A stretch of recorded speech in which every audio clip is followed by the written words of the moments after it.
Welcome to the Online Success Journey Podcast, your opportunity to discover and learn from entrepreneurs like yourself. This is not your typical podcast, but a place where you can get the real story and find out how real people encounter speed bumps and detours, but journey through to find success. Now here's your host for the Online Success Journey Podcast, Patience. The Online Success Journey continues, episode 309. Every guest shares a path that took them to success. So you'll want to subscribe right now and ensure you'll never miss a journey. I post at least one journey each week, and I would love for you to join me. Today we have Joe Bernstein, a coach and a founder of Drop the Armor Wellness. His mission is to help big-hearted men go after the love life, health, and career that they have always wanted. Hello, Joe.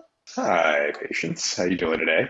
I am fine, thank you. My audience are excited to hear your story, but just start by telling us one thing we are going to learn from you today that will help us on our journey to success. Yeah, well, I think one of the things that I hope you learn today that'll help you in your journey to success is that ultimately how you get to success in your life is about being a true creator, meaning someone that defines what success means based on your own values, your own desires, what you really want, the impact you want to make in the world, and not based on anyone else's definition, no matter where it came from or how beautiful or sexy it may sound. Really being grounded into what you want and what's important to you and making that your success is hopefully something people will learn. Oh, I can't wait to hear more about that. But let's get started with the basics. Can you tell my audience a little bit about your background, about what you did before you started your own business? Yeah, absolutely. So my work today is coaching men, helping them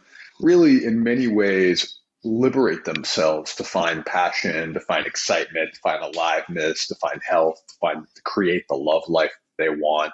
Because so many men we have all the privilege and all the power, but so many of us struggle to really go after the things that we want that aren't based on what society tells us we should have or what our parents told us we should have. So my path to doing this and what I did beforehand really leans into that, really has created the scenario for me being fully committed to helping others. What a background, Joe, but why do you do what you do? Yeah, well, I do what I do because really what happened for me was I walked that path. I walked that straight path of doing the things that we were supposed to be doing and getting the corporate job and trying to climb the ladder and basically just being kind of like a nice guy who tried to fit in everywhere and who tried to make others happy and people please, etc. And what I found is that not only was I not fulfilled, but I was actually in some ways really slowly dying inside. You know, I learned young that we shouldn't take very big risks. They're probably not worth it. We should always play it safe, right? When you have something that's comfortable, when you have something that's easy, hold on to it, kind of milk it for as long as you can. And as much as our media and our culture, especially social media, really idealizes the idea of really going after everything you want, being unique, we get mixed messaging because on one hand, we're told that. On the other hand, everyone in our lives and all the traditional systems, schooling, corporate employment, pretty much tell us to stay small and not rise above the pack and not really stand out in any way. So there's this conflict that's going on for so many men in their world. I got to the point where everything fell apart, right? I was having a health crisis.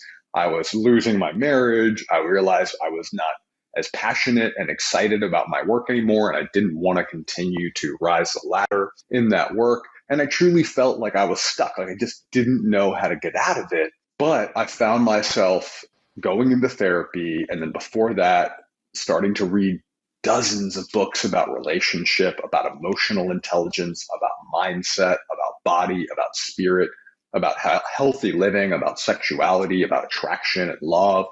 And before I knew it, I was really lit up and excited to learn the things that they don't teach us in school: how to be healthy, how to be happy, how to have great relationships, how to have really boldness that gives you the courage to go outside of the box of what everyone else in the world tells us we're supposed to be, and to really feel grounded and confident when we do that mission into nonconformity, or that life into nonconformity. So I saw within about an 18-month period how much can be transformed, whether it be body or mindset or relationships or connection to spirituality, sexuality, etc., simply by applying really simple tactics and simple practices, but being committed to believing that we could change our lives, that I could change my life.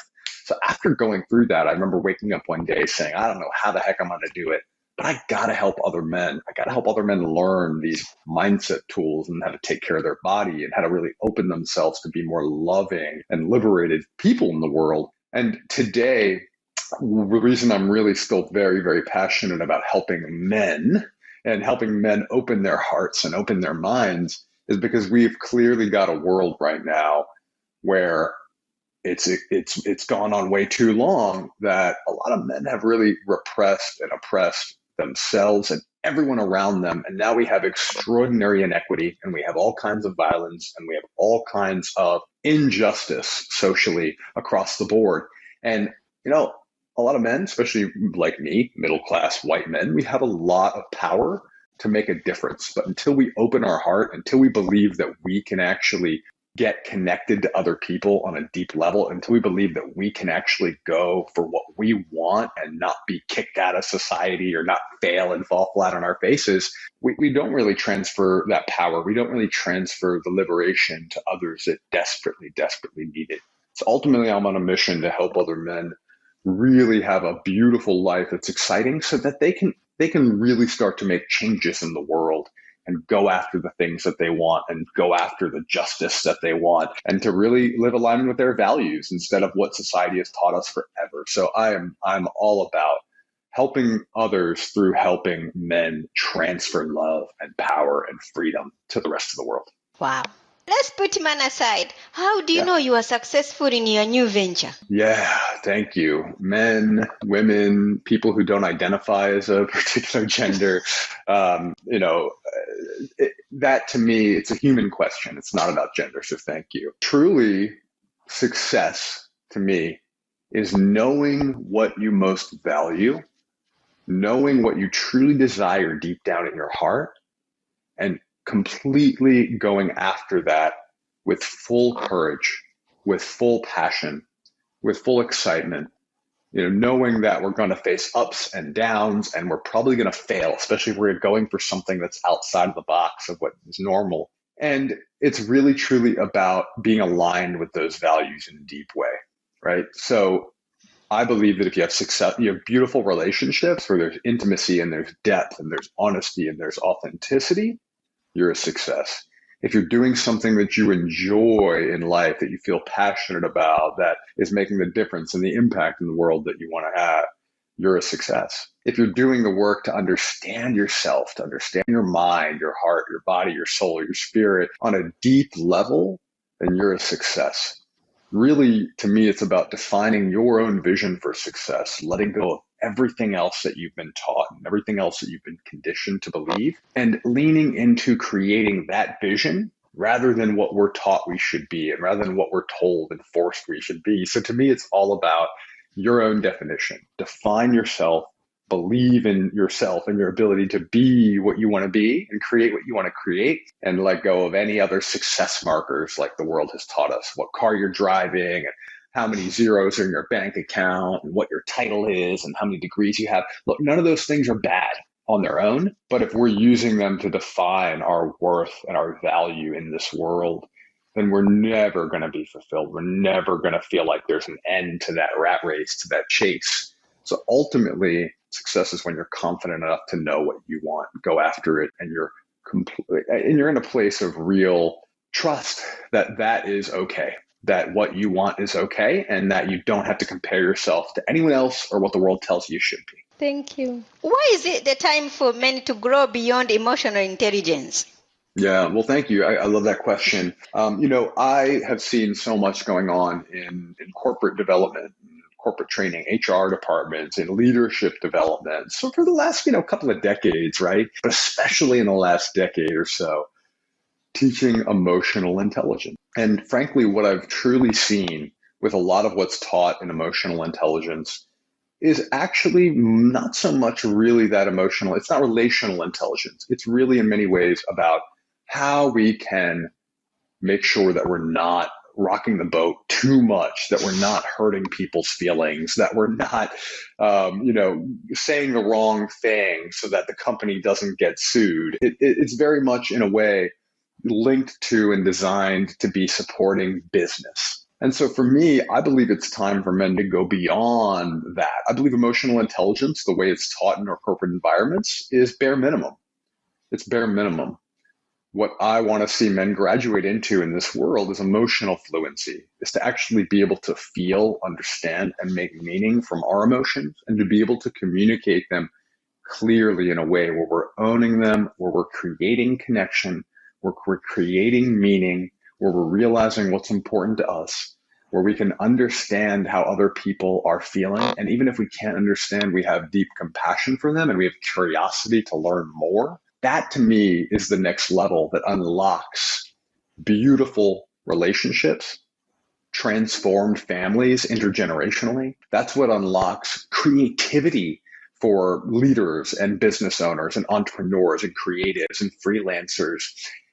That truly, that emotional fluency, going a step above and beyond to where we are really, in a sense, not really, I don't want to say mastery of emotion, because emotion is such a flowing, powerful force in humanity and our human body and our human heart that we can't really master it, but that we really do prioritize being in a place of understanding our and other people's emotions and being able to connect deeply around them in a way that supports growth and transformation and love and also business too, right? But to not keep it confined to the box of just it being about thought and thinking and knowing the right thing to say, knowing the right thing to do, and knowing what to do at the meeting to, challenge people. And that's great. That's beautiful.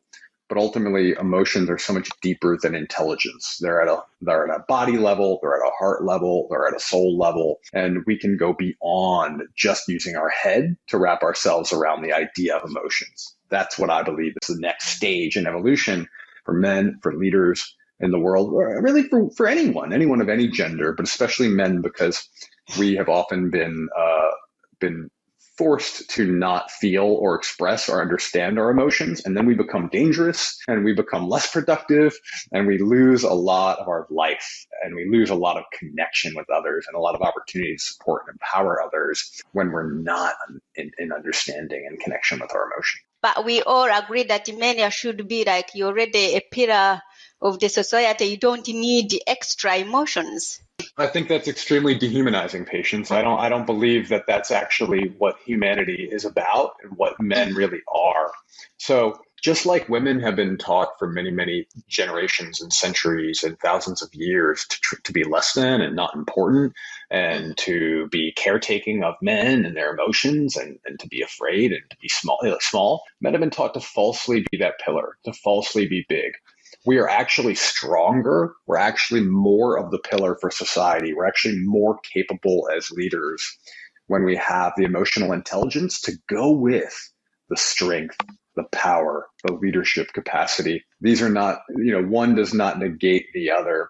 So really what I'm talking about is an evolution, not where we're going to break down and be, crying messes all the time. It's actually truly about how to understand the humans that we're here to be pillars for and how to understand ourselves so we can connect on that human level and really stop objectifying the others around us as well too. So I love the energy of the question. The question is, men need to be strong and it's important that men are out there and intelligent and know what's going on and lead. But I actually think men can admit that they need women to be leaders as well. I think men can admit that they don't always know what's going on. I think men can admit that they're sad or afraid or they're concerned or they're worried or they're stressed and still show up with even more of that strength and more of that. In fact, it's actually what I've seen in my clients and people in my life. It helps them become even more grounded. When we're mindful of our experience and our emotions, we actually are able to step up to the plate and serve society and serve our families with even more groundedness, more efficacy, and more power.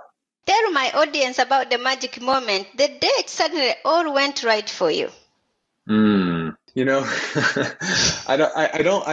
don't have a magic moment per se where everything all went right for me. I would say that I had a magic couple of years. And what really happened for me was Like I mentioned earlier, I got to that point where I was 31 years old, going through a health crisis. I realized I was no longer very passionate about my career, which I thought I'd be in forever. My ex-wife at the time came to me and said she's almost ready for a divorce. So for me, that was in a way a magic moment. All the shit that could hit the fan. And the life that I had built, the life that I had fallen into in some ways by going on the straight and narrow path was now falling apart. And that was in some ways a magical moment because it launched several years. And you could say even to this day, 9, 10 years later, it launched me into a passionate pursuit of understanding and learning how human beings can change their behavior, change their mindset so that they can change their career, their love life, all their relationships, their health, their relationship to the whole world around us. So there was a couple of years where I became insatiable. You know how you think about a grad student staying up all night and studying? I was doing that with personal growth books and coaching programs and transformational weekends and workshops. It felt so much like my life had fallen apart, but I also had this sense of it doesn't have to be this way. It was the first time in my life I saw there was possibility to change all the things that I thought were just going to be my path. And so that to me was it was a painful time and a painful moment, but it woke me up to the fact that we can be responsible for our outcomes in life and everything that we are conditioned to do and believe and think and feel when we're growing up. If we're not happy with where it's gotten us in life, we can change every bit of it. The human being is so malleable when we make a choice to believe we can change and we make a choice to commit to consistent action, insight, open-heartedness, etc., courage. So for me, I had a couple of years after my divorce that really just expanded my world and my consciousness, and it was like a mini enlightenment in many ways. And from there, I had the courage to then go out and say, I don't need a retail career. I can start helping other people in the world. I can start helping other men. I can have my own business, doing what I want, choosing how I spend my time, having the freedom I desire. So to me, that was it right there. If there was a magic moment, but I truly believe that creating what we want in life is about the moments every day where we make choices. Where they say we have 35,000 choices we make every day, many of them on autopilot. Every single day, there's thousands of magical moments to make more conscious choices and to choose love over fear, courage over comfort, to choose creation over consumption and consumerism. And those are the kind of choices that can make every single day magical and can be the baby steps and the small bites, if you will, that get us to truly beautiful, amazing, exciting, inspired, passionate, lit up lives.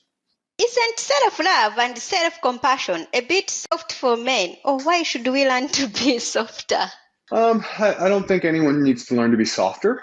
So there's ways of contexting being connected to your heart and being connected to compassion. And those are actually not soft. Those are acts of courage, right?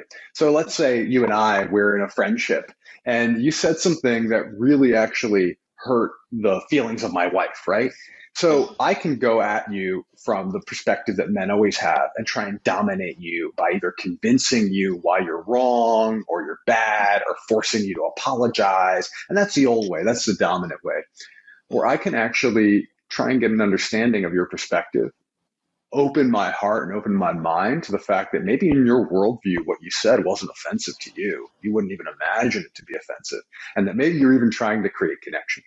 And I can come from that place of groundedness and I want to say generosity in relationship to approach a conversation about how to actually repair that breach, repair that break in the relationship. That to me is applying emotional fluency and open-heartedness and compassion, but there's definitely nothing soft about it because that's an example of me coming into service to our relationship, but also to protect the one I love, right? So those are examples. And truly, when I see men become more open-hearted and more compassionate, what they do is they become more of that warrior, but to protect the things that they love and to protect the women and the children and the people around us and to protect community. Because if we're not open-hearted and compassionate, we don't even feel and see the pain that other people are in. So we are blind to all the places we can step up and and actually lead with that power and that strength that men are traditionally known for. What have you learned from business as a whole? Well, from business as a whole, I've learned that one of the most transformative things I think any person, man, woman, child, anyone, probably not children, they're not starting businesses, but who knows, maybe they are. But, I think one of the most transformative things anyone can do with themselves is decide that they want to be the sole source of their income and of what they spend their time on in the world. So I've seen for myself and for clients when we choose to go after something that is like an independent, a freelance gig, they want to become the author and yoga teacher while they go back to school, or they want to travel the world while running their, online business. Or they want to, simply move and negotiate remote work so they can move to a different part of the country and they and their partner can go to where it's more acceptable to be whatever, to be polyamorous or a burner or whatever's going on in their life, or they can lean into it more. What I've learned is that non-traditional path, that path of supporting yourself or of making really hard choices to go against the grain, it is truly what will help us transform and become our best and our biggest selves.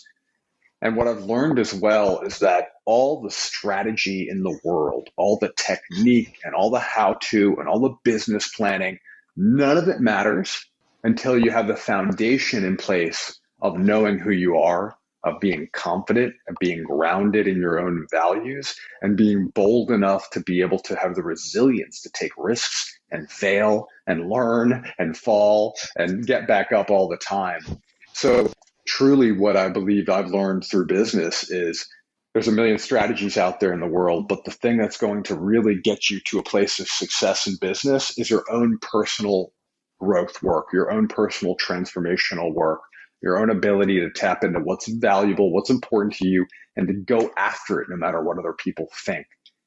Whether it's someone who has a small, simple business like me, I have a simple business running a coaching practice, or it's the people I know who have 150 employees and they have multi-million-dollar businesses. At the end of the day, I always find that people that succeed on the path of having their own business, their personal growth is a commitment that they have made, that they invest in, that they spend time and energy in, that they're actually getting coaching, they're getting therapy, they're going to transformational weekends. A lot of people now, especially it's becoming more normative, at least in the US, people are doing plant medicine journeys and meditation retreats and spirit.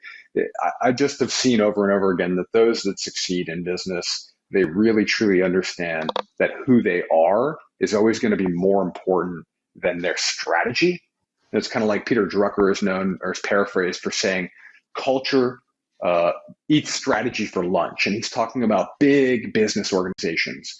But your own personal self, your own personal growth, your outlook on life, your ability to go after what you want, take risks, be bold, your relationships, that's your personal culture. And the culture of your life will always eat strategy for lunch, right?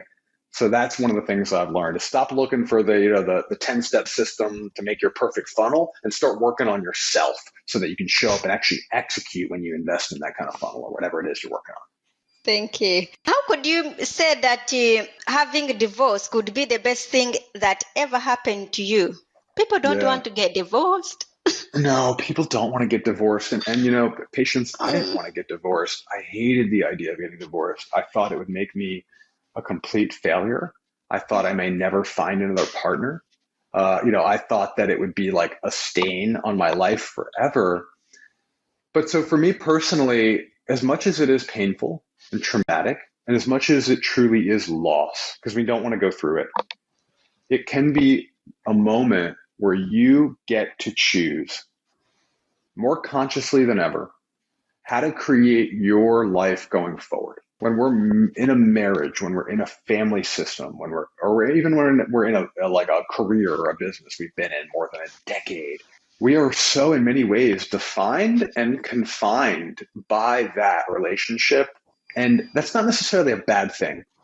But when it does fall apart, it's always falling apart for a reason. When a relationship doesn't fit, when a relationship is painful, when it's not working, that sucks the soul out of us. It sucks the energy out of us. It sucks the intelligence out of us. It sucks the ability to connect and be creative out of us.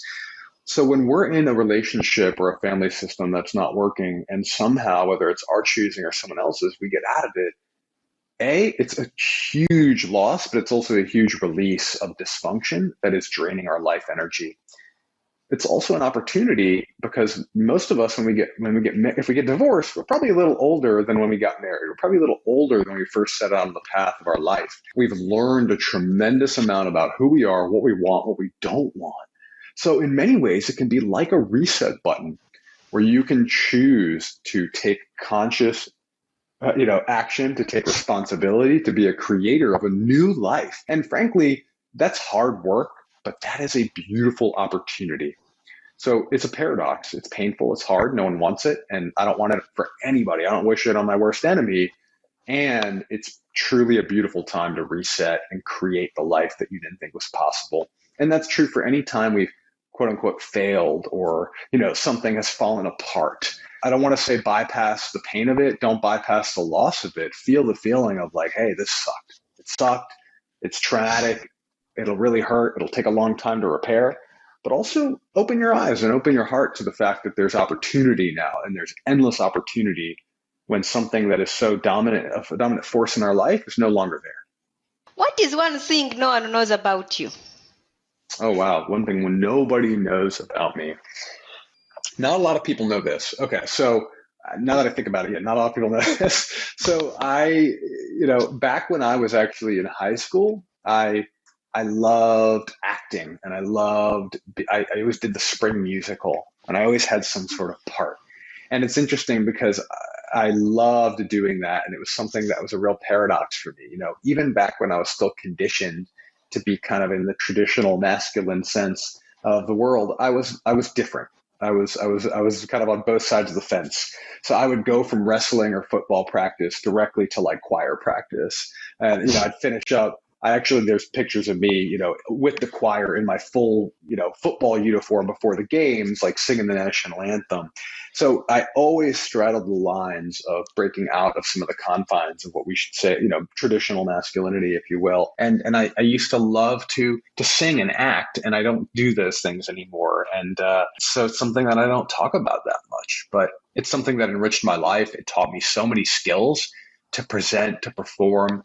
It taught me so much about how to be in a team and how to read other people. And, it's just a beautiful experience back in my high school days that I don't talk about very much. Maybe you should share it more. I've been saying for a long time, I want to start singing again, but I don't seem to be getting on the path. I must need a new coach to help me step into that challenge. Maybe create time. Let's talk about your business. Tell us more about it and who can join.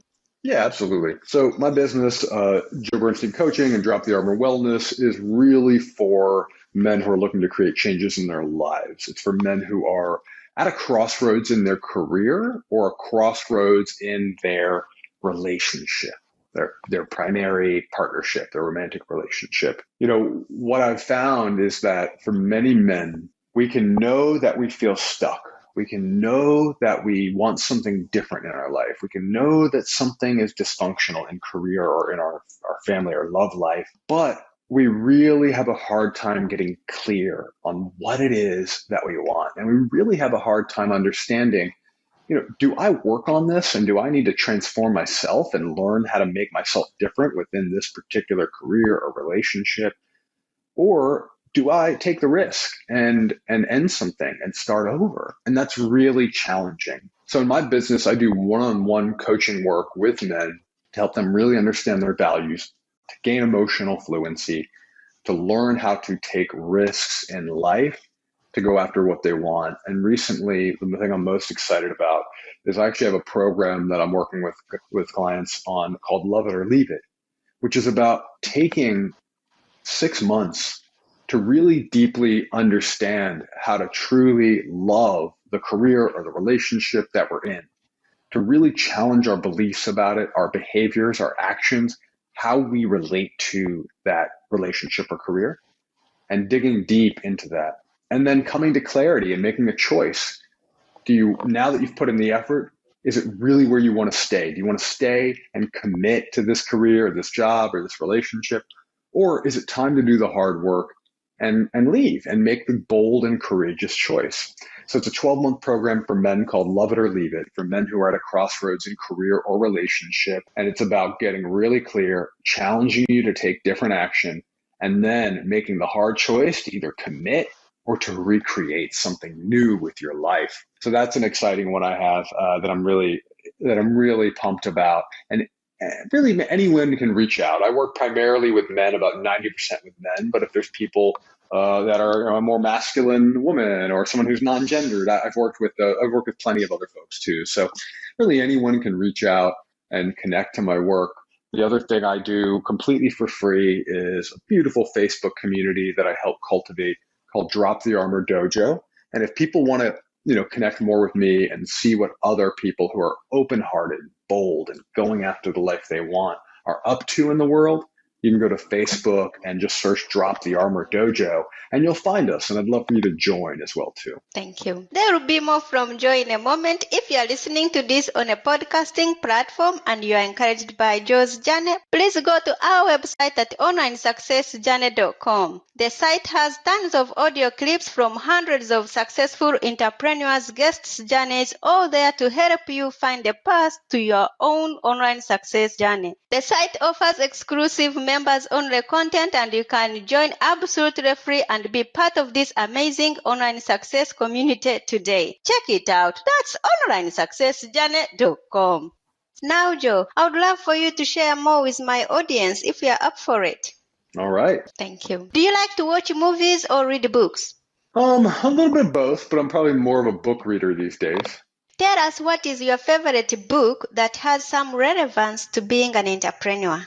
Okay. So a book that has some relevance to being an entrepreneur. I think every book about human potential, about personal growth, about spirituality has resonance and relevance to being an entrepreneur. And, for men out there, I would say that there is one if there's one that I'm thinking about for a lot of men that I work with that really impacts people when it comes to both career and being an entrepreneur and being in a relationship. There's a book called No More Mr. Nice Guy by a guy named Dr. Robert Glover. And it really just shows, men how to take responsibility for their life. So whether it's an entrepreneur, whether it's someone who's working for somebody else, it doesn't really matter. That's a powerful book that teaches us a way of being that will get rid of codependencies, that will actually allow us to be the challenging, beautiful, open-hearted, emotionally conscious, masculine force in the world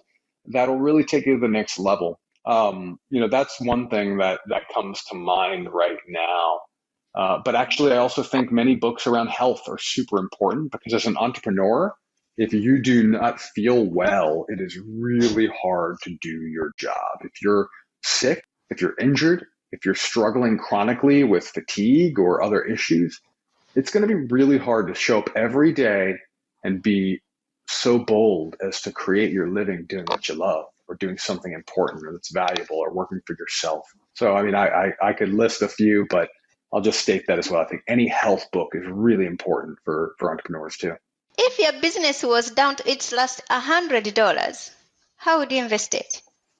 Yeah, it's a good question. So if my business was down to the last $100, I don't think I would invest it. I think I could get a job. I'm being really honest. I just believe that if we're in that place of scarcity, then go find some security. Go find some foundational income below you. So I don't think there's anything wrong or shameful about that. Is if you're down to your last $100, spend that $100, on a new shirt, new suit, or something, on a resume coach or something, and get a job. Because you know what? A job is not something that has to be permanent, and it doesn't have to be failure. So you could literally go get some sort of job where you can put in some effort, feel good about contributing, get a paycheck, and then take as much time as you need to slowly build your business back up, or to start a new business. Because if your business is down to the last dollar, it wasn't working. So start something new instead after you've regrounded yourself. That's what I would say. If you are going to keep a note to yourself in your pocket every day, what would be written on it? Yeah, what would be written on it is simply my personal values. And I've had that note in my pocket for the last 9 years. And so Wow. I literally have a list of my values written down in my wallet at all times.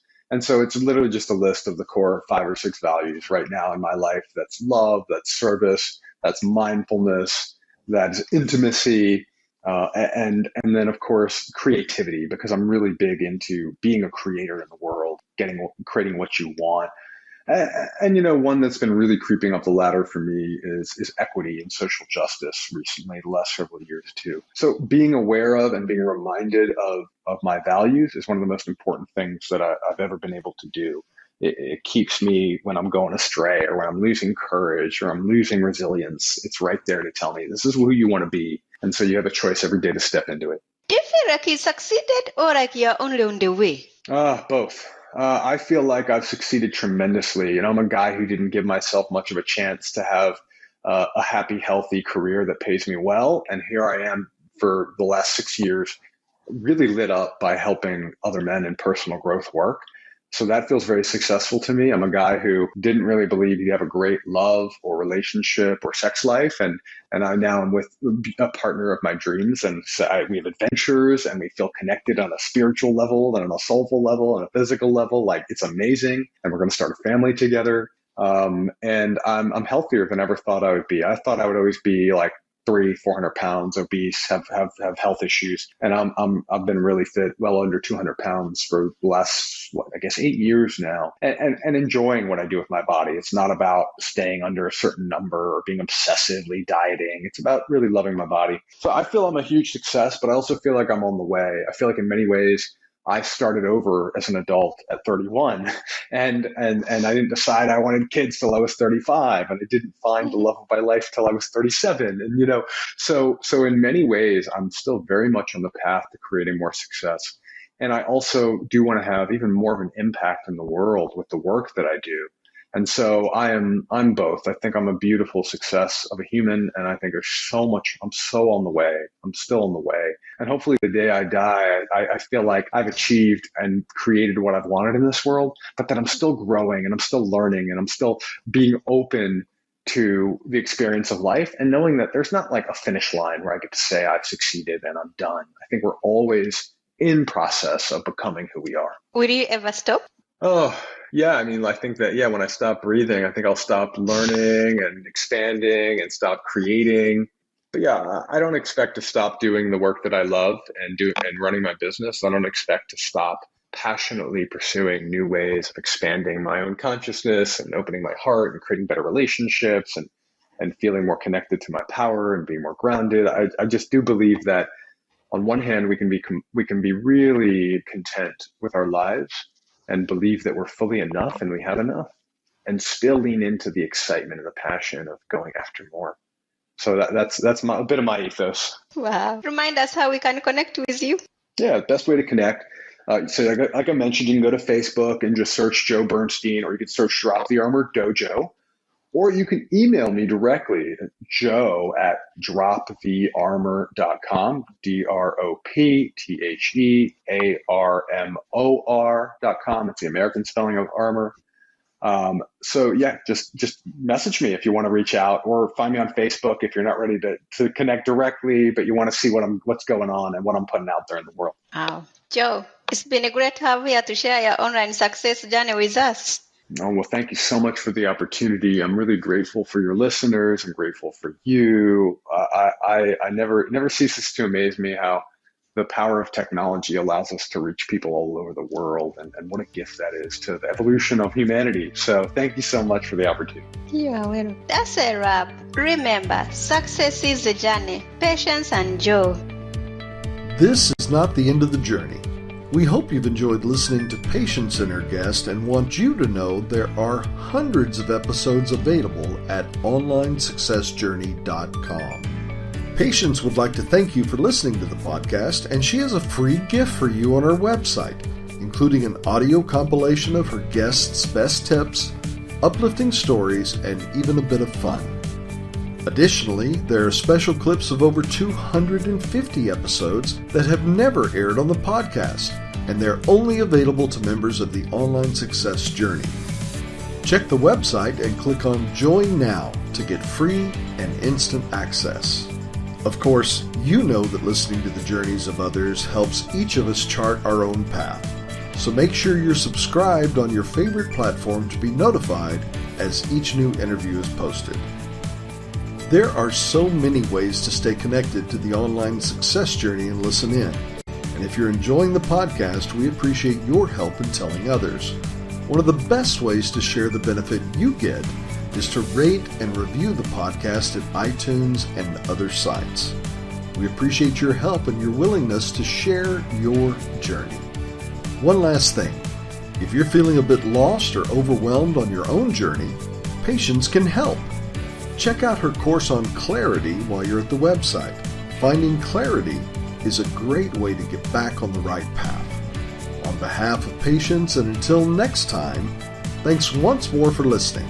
It is our hope that this podcast will guide you on your own online success journey.